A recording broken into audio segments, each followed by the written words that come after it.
Pada kesempatan kali ini, kami akan menjelaskan analisis siklus pengeluaran dari PT Sumber Sinar Lestari dengan Robby Rudi Johan sebagai Direktur Utama, Benny Rudi Johan sebagai Direktur, dan Teddy Rudi Johan sebagai Komisaris. PT Sumber Sinar Lestari berlokasi di Jalan Palem Siarai 7 nomor 12, RT 5, RW 19, Bencongan Curug, Tangerang. Bidang usaha dari PT Sumber Sinar Lestari adalah bidang electrical, mechanical, instrument and control equipment general contractor supplier.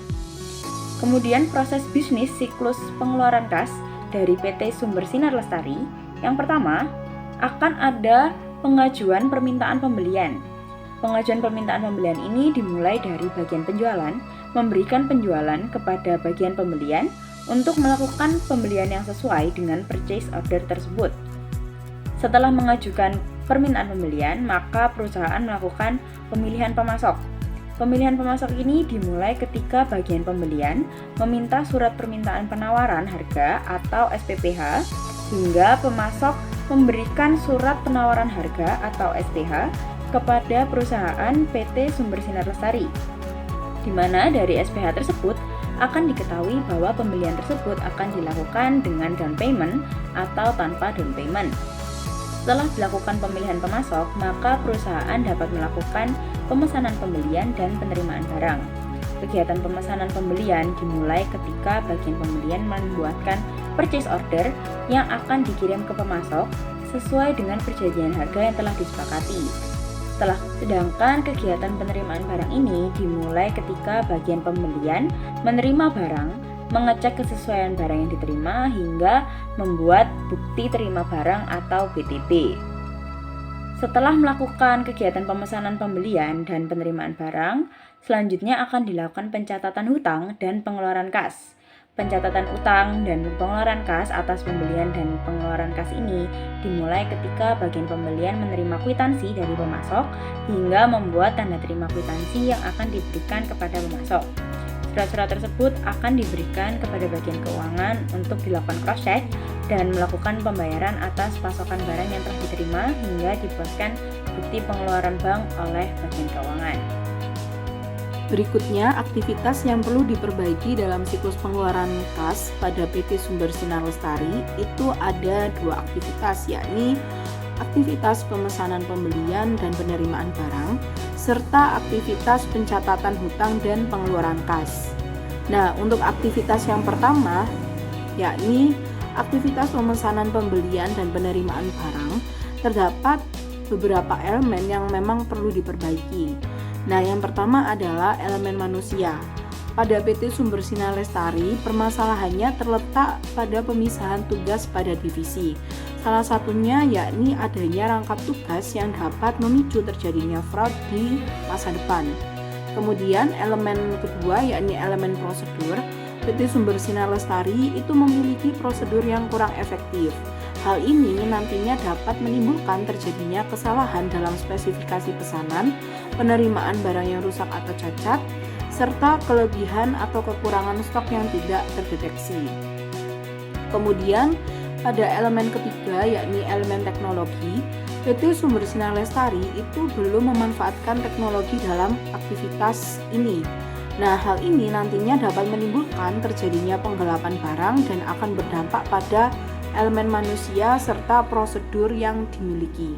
Kemudian, aktivitas pencatatan hutang dan pengeluaran kas. Nah, pada aktivitas yang kedua itu terdapat beberapa elemen yang memang perlu diperbaiki. Yang pertama adalah pada elemen manusia, PT Sumber Sinar Lestari itu permasalahannya terletak pada adanya beberapa kesalahan dalam pencatatan. Salah satunya karena adanya human error pada elemen prosedur.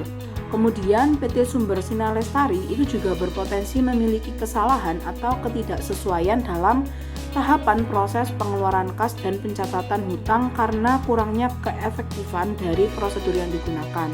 Nah, hal ini nantinya dapat mengganggu keakuratan dan keandalan informasi keuangan perusahaan. Sementara itu pada elemen teknologi yang digunakan oleh PT Sumber Sinar Lestari itu belum efektif dalam mengatasi permasalahan keamanan data, keakuratan informasi, dan juga lain sebagainya. Selanjutnya, saya akan menjelaskan mengenai elemen manusia dalam aktivitas yang perlu untuk dianalisa yang bagian pertama, yakni aktivitas pemesanan, pembelian, dan penerimaan barang.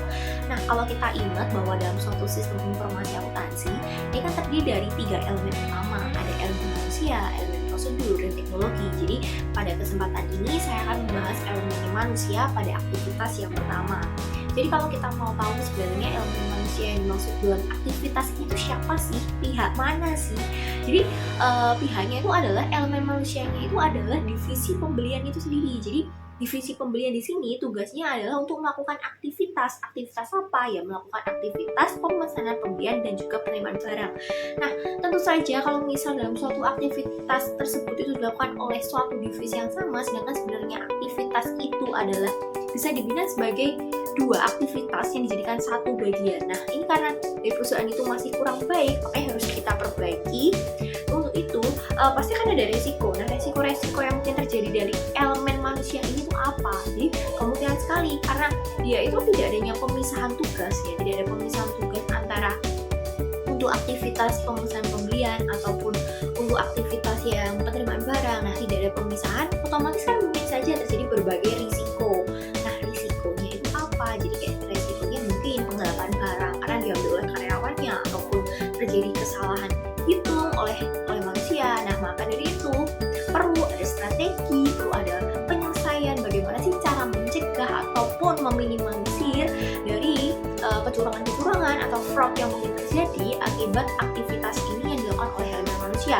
Nah, seperti apa sih pencegahannya? Jadi kalau kita bahas tentang pencegahannya, kita bisa menetapkan ada kode RFID atau barcode. Dan jadi setiap barang yang datang, diterima, itu kita beri barcode tertentu, kode tertentu. Jadi itu sangat mungkin untuk meminimalisir kecurangan-kecurangan yang terjadi dari elemen manusia ini. Nah, terus kan kita tadi udah sadar juga bahwa ternyata aktivitas ini sebenarnya dari 2 aktivitas yang dijadikan satu pada perusahaan ini. Sebenarnya harusnya dilakukan pemisahan tugas. Nah, fungsinya ini apa? Biar tidak terjadi kecurangan. Jadi kalau misal pun akan terjadi kecurangan, itu akan sangat minim.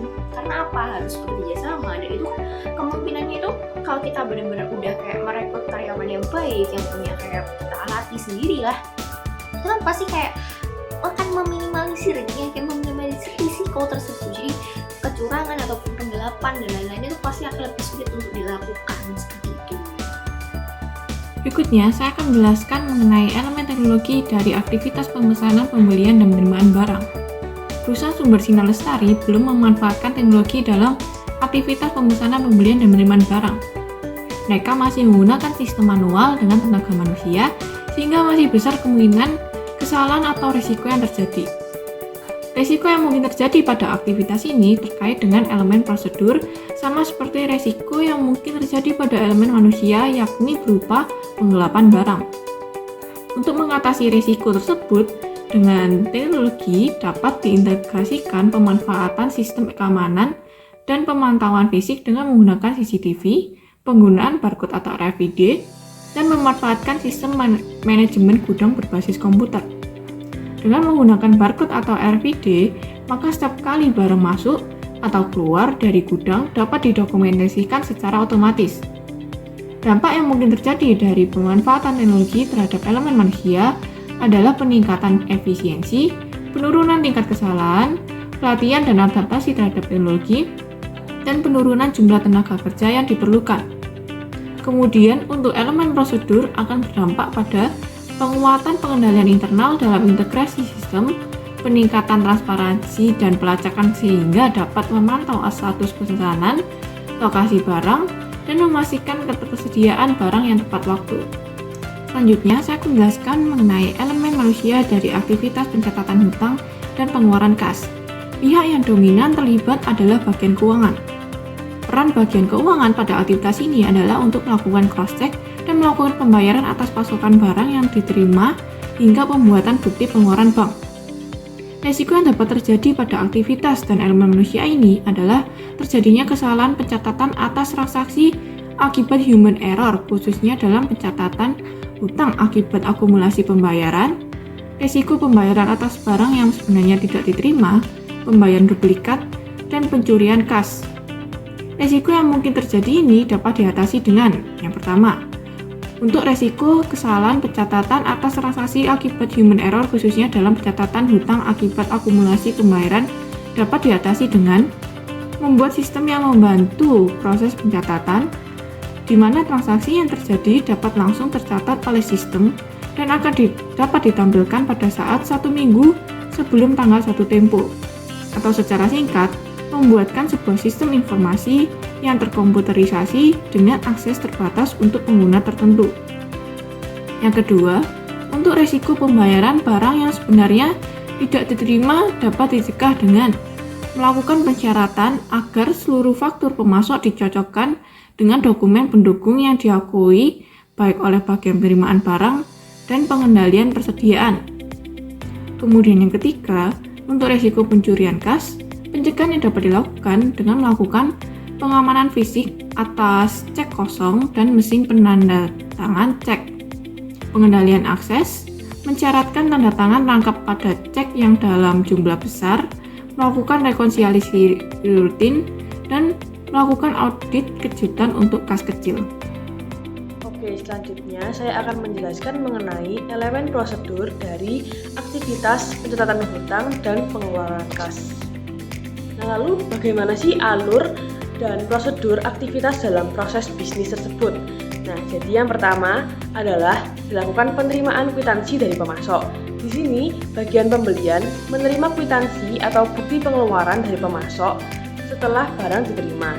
Nah, setelah dilakukan penerimaan kwitansi dari pemasok, maka akan dibuat tanda terima kwitansi atau TTK. Nah, di sini bagian pembelian membuat tanda tangan kwitansi atau TTK yang mencatat penerimaan barang dan persetujuan atas pengeluaran yang terjadi.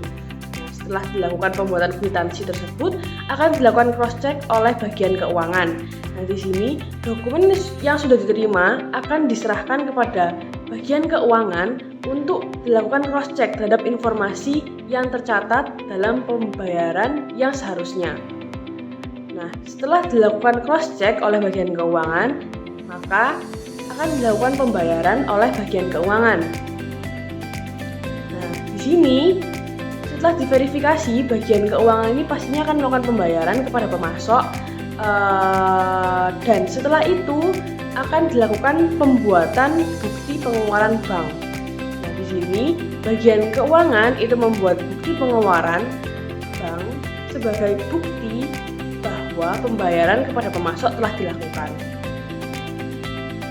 Selanjutnya adalah apa saja sih resiko yang dapat terjadi dalam setiap aktivitas yang sudah saya sebutkan sebelumnya. Nah, yang pertama, resiko yang terjadi pada penerimaan kwitansi dan pemasok adalah resiko kwitansi atau bukti pengeluaran yang tidak lengkap atau tidak akurat. Yang kedua, resiko yang terjadi pada pembuatan tanda terima kwitansi, yaitu resiko kesalahan dalam pencatatan atau ketidaksesuaian antara barang yang diterima dan yang tercatat itu tidak sama. Nah, lalu yang ketiga adalah resiko terkait dengan cross-check oleh bagian keuangan. Apa saja sih resikonya? Ya, pastinya resiko penundaan dalam proses verifikasi yang dapat mempengaruhi waktu pembayarannya. Nah, lalu selanjutnya yang keempat adalah resiko apa yang terjadi pada pembayaran oleh bagian keuangan. Nah, resiko yang bisa terjadi yaitu adanya resiko pembayaran ganda atau kesalahan dalam jumlah pembayaran yang seharusnya dibayar lagi seperti itu. Nah, lalu yang terakhir adalah resiko yang terjadi pada pembuatan bukti pengeluaran bank. Resiko yang bisa terjadi adalah adanya resiko kesalahan dalam pengisian data atau pencatatannya. Oke, apabila sebelumnya saya sudah menjelaskan mengenai resiko-resiko yang bisa terjadi, lalu sekarang bagaimana tindakan pencegahan atau penanganan terhadap resiko-resiko yang terjadi? Nah, tindakan pencegahannya itu bisa berupa yang pertama, menerapkan prosedur penerimaan dokumen yang jelas dan verifikasi keaslian dokumennya. Lalu yang kedua, membuat double check terhadap informasi-informasi yang tercatat dengan barang yang diterima secara fisik supaya mencegah adanya ketidaksesuaian antara yang dicatat dengan keadaan yang sebenarnya. Nah, lalu yang ketiga adalah menggunakan sistem atau checklist verifikasi yang terstandarisasi untuk memastikan bahwa semua dokumen itu sudah lengkap dan sesuai sebelum proses pembayarannya. Yang keempat, implementasi prosedur pembayaran yang aman dan verifikasi yang ketat sebelum dana dilepaskan. Jadi benar-benar terverifikasi sebelum dilakukan pembayaran. Nah, lalu yang kelima adalah melakukan verifikasi ulang data sebelum pembuatan bukti pengeluaran dan pencatatan dalam benar dengan sistem. Oke, selanjutnya saya akan melanjutkan menjelaskan mengenai bagaimana cara memperbarui prosedur yang lebih baik lagi. Yang pertama dengan mengadakan evaluasi proses saat ini. Maksudnya adalah melakukan tinjauan kembali setiap langkah dalam proses pembayaran dan pengeluaran kasnya untuk mengidentifikasi potensi adanya resiko. Yang kedua adalah dengan melakukan implementasi teknologi. Nah, maksudnya yaitu perusahaan bisa mengadopsi sistem manajemen keuangan atau ERP yang terintegrasi untuk mempercepat proses dan peningkatan akurasi datanya. Lalu yang ketiga adalah melakukan pelatihan dan penyempurnaan. Di sini yang dimasukkan adalah memberikan pelatihan kepada staf-staf terkait dengan prosedur-prosedur baru dan teknologi-teknologi yang diperbaharui untuk meningkatkan pemahaman dan keterampilan mereka. Nah, yang keempat adalah melakukan monitoring dan evaluasi berkelanjutan. Maksudnya di sini adalah melakukan evaluasi reguler terhadap implementasi prosedur baru untuk memastikan apakah prosedur barunya ini efektif atau tidak untuk peningkatan yang lebih lanjut terhadap perusahaan. Saya akan menjelaskan tentang elemen teknologi dari aktivitas pencatatan hutang dan pengeluaran kas. Dalam elemen teknologi, terdapat beberapa sarana atau teknologi yang digunakan dalam aktivitas pencatatan hutang dan pengeluaran kas. Yang pertama adalah sistem manajemen keuangan atau ERP, Enterprise Resource Planning. Sistem ERP ini digunakan untuk mencatat dan mengelola pembelian, hutang, dan pengeluaran kas secara terintegrasi. Fungsi dari sistem ini adalah untuk mengintegrasikan semua informasi transaksi keuangan untuk memudahkan pencatatan, verifikasi, dan pembayaran hutang. Risiko yang dapat terjadi pada sistem ini adalah risiko terhadap keamanan dan data jika tidak dilindungi dengan baik. Risiko kesalahan input data atau pengolahan yang dapat mengakibatkan ketidakakuratan laporan keuangan. Yang kedua adalah sistem elektronik pembayaran, seperti internet banking atau sistem pembayaran online. Sistem ini digunakan untuk melakukan pembayaran kepada pemasok setelah proses verifikasi. Fungsi dari sistem ini memungkinkan pembayaran yang efisien dan cepat kepada pemasok setelah proses verifikasi. Nah, setelah itu risiko yang dapat terjadi pada penggunaan sistem ini adalah risiko keamanan terhadap transaksi online seperti pencarian data atau penipuan. Kemudian yang ketiga adalah sistem e-dokumen atau workflow. Sistem ini digunakan untuk mentransfer dokumen seperti kwitansi atau tanda terima kwitansi antara bagian pembelian dan keuangan. Fungsi dari sistem ini untuk memfasilitasi aliran informasi antar departemen secara elektronik untuk mempercepat proses dan mengurangi kesalahan manusia. Risiko yang dapat terjadi pada penggunaan sistem ini adalah risiko terhadap kegagalan sistem atau keterlambatan dalam pengiriman dokumen yang dapat mempengaruhi proses secara keseluruhan. Kemudian yang terakhir adalah sistem pelacakan persediaan seperti barcode atau RFID. Sistem ini digunakan untuk melacak dan mengelola stok barang yang diterima dari pemasok. Fungsi dari sistem ini adalah memastikan akurasi dalam pencatatan persediaan dan memudahkan pengelolaan stok barang yang masuk. Risiko yang terjadi pada penggunaan sistem ini adalah risiko terhadap ketidakakuratan data dari stok atau gangguan teknis dalam sistem pelacakan. Namun di balik dari semua risiko yang sudah saya jelaskan, terdapat sarana atau teknologi sejenis yang mampu meningkatkan fungsi dan mengurangi risiko. Yang pertama adalah sistem AI, bisa untuk menganalisis data. Yang kedua adalah blockchain untuk mengamankan transaksi. Dan yang ketiga adalah cloud computing untuk mengakses fleksibel dan keamanan data. Lalu bagaimana dampak perubahan sarana atau teknologi terhadap elemen lainnya? Yang pertama adalah mengenai efisiensi operasional. Perubahan teknologi dapat meningkatkan efisiensi dalam proses pengelolaan pembelian dan pengeluaran kas, mengurangi waktu yang dibutuhkan, dan untuk tugas administratif. Yang kedua adalah untuk mengenai akurasi data. Penggunaan teknologi yang lebih canggih tentunya dapat meningkatkan akurasi data dan mengurangi risiko kesalahan manusia. Yang ketiga adalah mengenai kesetiaan informasi. Dengan adanya perubahan teknologi, akses akan menjadi lebih baik terhadap informasi dan dapat meningkatkan responsivitas terhadap perubahan pasar dan kebutuhan pelanggan. Untuk yang terakhir, untuk keamanan data, perubahan teknologi yang mengintegrasikan keamanan data yang lebih baik dapat melindungi informasi sensitif dari berbagai ancaman keamanan. Kesimpulan.